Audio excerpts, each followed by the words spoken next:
जब एक देश के लाल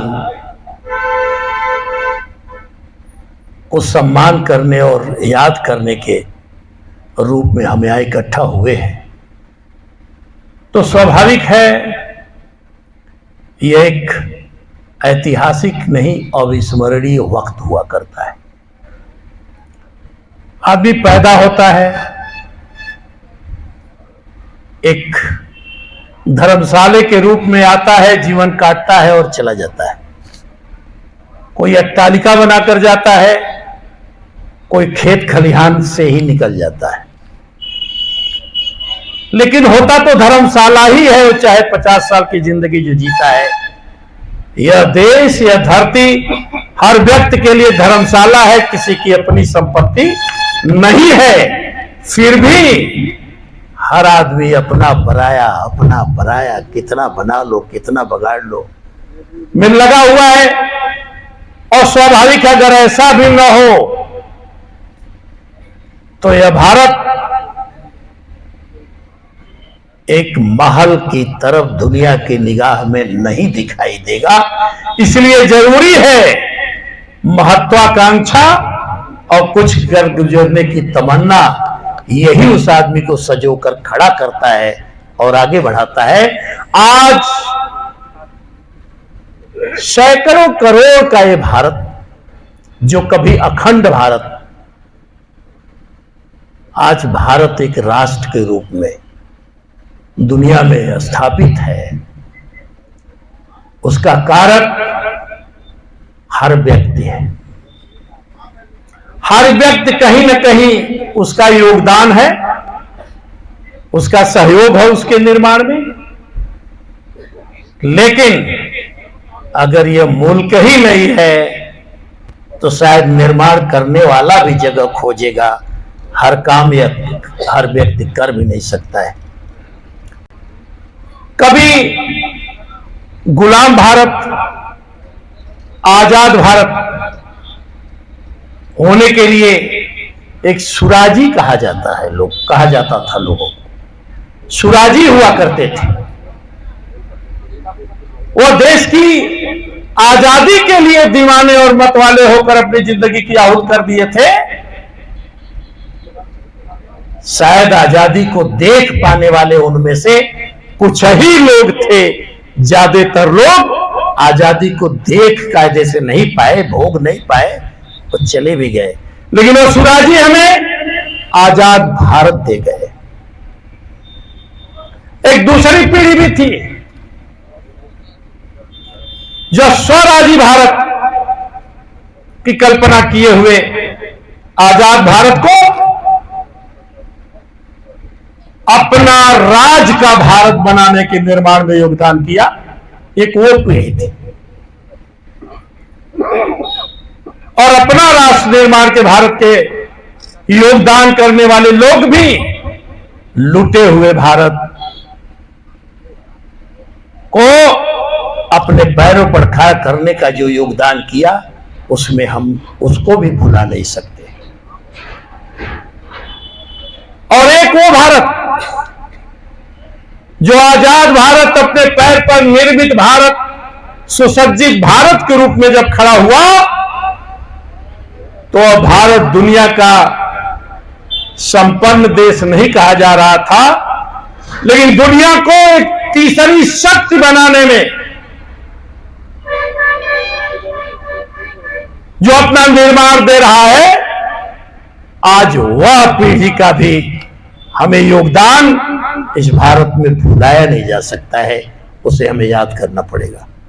आज वैश्विक तौर पर हम विश्व की तीसरी आर्थिक शक्ति ही केवल नहीं बनने की तैयारी में है, बल्कि आज दुनिया की राजनीतिक हैसियत में बराबरी के बड़े हैसियतों में भारत देखा जा रहा है, केवल गिना नहीं जा रहा है। दुनिया देख रही है, इसका भी हमें गर्व करना पड़ेगा। लेकिन वह सब किन कारणों से? एक वह आजादी के दीवाने जिन्होंने फांसी का फंदा चूमकर देश को आजाद कराया, वो यह आजाद भारत को कुछ खंड में बंटने वाले लोगों द्वारा भारत की ईर्ष्या के परिणाम स्वरूप जो विस्तारवादी और आतंकवाद के रूप में भारत को कमजोर करने के लिए जो काम कर रहे थे, उनसे लड़ने में जो शहीद होकर जब वो भारत की सीमा पर जगते थे तो भारत के हम नागरिक सोते थे। अगर वो नहीं जगते तो शायद हम सो नहीं पाते। हमारे सोने की जिम्मेदारी भगवती सिंह जी जैसे लोगों ने अपने कंधे पर जब लिया तो आज हम भारत के आजाद नागरिक सो रहे हैं और सरहद के सीमा के प्रहरी के रूप में वो जग रहे हैं। आज उन जगने वालों को जो नहीं है, जो हमें मौका दिए, उनको शहीदों को सैल्यूट करता हूं, जिनके नाते भारत अपनी जगह पर महफूज और आजाद है। हम तो जानते थे कि 62 का युद्ध, 71 का युद्ध, चाइना, पाकिस्तान, बांग्लादेश बनने का जो युद्ध हुआ, उसमें तमाम लोग शहीद तो हुए, लेकिन ज्यादा शहीद चाइना के ही युद्ध में हुए। हमारे सेना में पाकिस्तान के युद्ध में पाकिस्तानी शहीद हुए, मारो पाकिस्तानी शहीद नहीं, पाकिस्तानी मारे गए, लेकिन चाइना के युद्ध में हिंदुस्तानी शहीद हुए। इसे हम नकार नहीं सकते।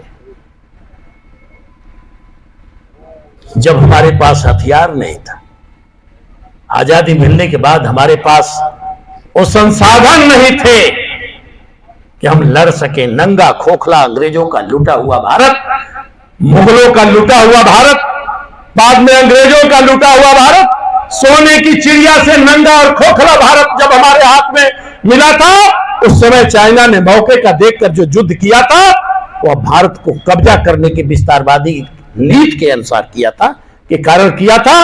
उसमें हमारे वो बहादुर जो साधारण से गनों से उनके 10-10 छतंकी के सेनानियों को मारते हुए अपने प्राणों की आहुति दिए, वो मर्दानगी नहीं, वो भारत के सपूत का दीवानगी और सिंबल छोड़कर गए थे, जो आज भी उसको देखकर याद करते हैं लोग। चाहे शहीद सौदागर हो, चाहे शहीद भगवती सिंह जी हो, चाहे ऐसे तमाम लोग हो, हमें ये कहने में गर्व है कि आज भी हमारे नौजवान शहीद हो रहे हैं। साक्षात प्रत्यक्ष युद्ध तो नहीं है, लेकिन छुपा हुआ युद्ध हम रोज लड़ रहे हैं। अब विदेशी साजिशों के कारण कहीं आतंकवादियों के रूप में, कहीं नक्सलवादियों के रूप में, कहीं अलगाववादियों के रूप में रोज भारत युद्ध लड़ रहा है। और भारत के युद्ध लड़ने में यही हमारे खाकी वर्दी के सैनिक और सिपाही लड़ रहे हैं, शहीद हो रहे हैं। मगर मुझे कहने में फक्र है कि यह देश निश्चिंत मस्तवाला जैसा अगर है तो केवल इनके नाते है। अगर उनको हम याद नहीं करते हैं तो हम अपने को नहीं भूलते हैं, भारत के भविष्य को भूलते हैं, भारत के सुनहरे अखंडता को भूलते हैं और भारत के श्रृंगार को भूलते हैं, भारत के संस्कृति को भूलते हैं। इसलिए आज राजेंद्र सिंह जी की संयोजकत्व में